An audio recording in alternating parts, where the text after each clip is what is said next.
ಎಲ್ರಿಗೂ ನಮಸ್ಕಾರ. ನಾನು ನಿಮ್ಮ ರೂಪಾ ಪೂಜಾರಿ. ಮೊದಲನೇದಾಗಿ ನಿಮ್ ಎಲ್ಲರಿಗೂ ಸಹ ಥ್ಯಾಂಕ್ ಯು ಸೋ ಮಚ್.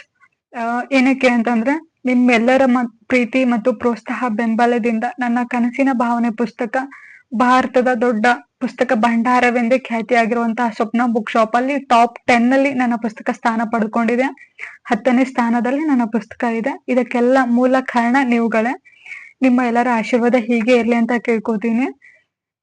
ಇನ್ನೊಂದು, ನನ್ನ ಪುಸ್ತಕ ಯಾರೆಲ್ಲ ಓದ್ಬೇಕು ಅನ್ನೋದನ್ನ ನಾನು ಈ ಹಿಂದೆ ಹೇಳಿದ್ದೆ, ಆದ್ರೆ ಮತ್ತೊಮ್ಮೆ ಹೇಳ್ತಿದ್ದೀನಿ. ನನ್ನ ಈ ಕನಸಿನ ಭಾವನೆ ಪುಸ್ತಕ 18 ವರ್ಷದ ಮೇಲ್ಪಟ್ಟ ಪ್ರತಿಯೊಬ್ರು ಕೂಡ ಓದ್ಬೇಕು ಅಂತ ಹೇಳ್ತೀನಿ. ಏನಕ್ಕೆ ಅವರು ಓದ್ಬೇಕು ಅಂತಂದ್ರೆ, ಅವ್ರಿಗೆ ಈಗಾಗ್ಲೇ ಕಷ್ಟ ಅರ್ಥ ಮಾಡ್ಕೊಳ್ಳುವಂತಹ ಮನಸ್ಥಿತಿ ಅವರಲ್ಲಿ ಇರುತ್ತೆ. ಅವ್ರಿಗೆ ಕಷ್ಟದ ಬಗ್ಗೆ ಗೊತ್ತಿರುತ್ತೆ.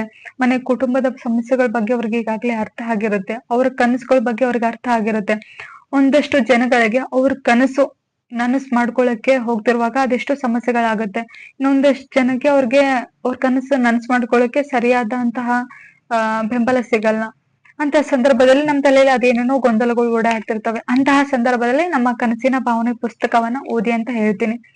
ಈ ಪುಸ್ತಕ ಓದೋದ್ರಿಂದ ನಿಮ್ಮ ಸಮಸ್ಯೆ ಪರಿಹಾರ ಆಗುತ್ತೋ ಇಲ್ಲೋ ನನ್ಗೆ ಗೊತ್ತಿಲ್ಲ, ಆದ್ರೆ ನಿಮ್ಮ ಆ ಸಮಯದಲ್ಲಿ ನಿಮ್ಮ ಗೊಂದಲದ ಮನಸ್ಸು ಒಂದಷ್ಟು ಮಟ್ಟಿಗೆ ನಿರಾಳವಾಗಿ ಆಗುತ್ತೆ. ಅವಾಗ ಹೊಸ ಯೋಚನೆ ಮಾಡಕ್ಕೆ ನಿಮ್ಗೆ ಆ ಪುಸ್ತಕ ಸಹಕಾರ ಮಾಡ್ಕೊಡುತ್ತೆ. ಹಾಗಾಗಿ ಪ್ರತಿಯೊಬ್ರು ಕೂಡ ಈ ಕನಸಿನ ಭಾವನೆ ಪುಸ್ತಕವನ್ನ ಓದಿ ಅಂತ ಹೇಳ್ತೀನಿ. ಮುಖ್ಯವಾಗಿ ಅಂದ್ರೆ ಫಸ್ಟ್ ಇಯರ್, ಸೆಕೆಂಡ್ ಇಯರ್, ಮುಖ್ಯವಾಗಿ ಡಿಗ್ರಿ ಸ್ಟೂಡೆಂಟ್ಸ್ ಈ ಪುಸ್ತಕವನ್ನ ಓದಿ ಅಂತ ಹೇಳ್ತೀನಿ.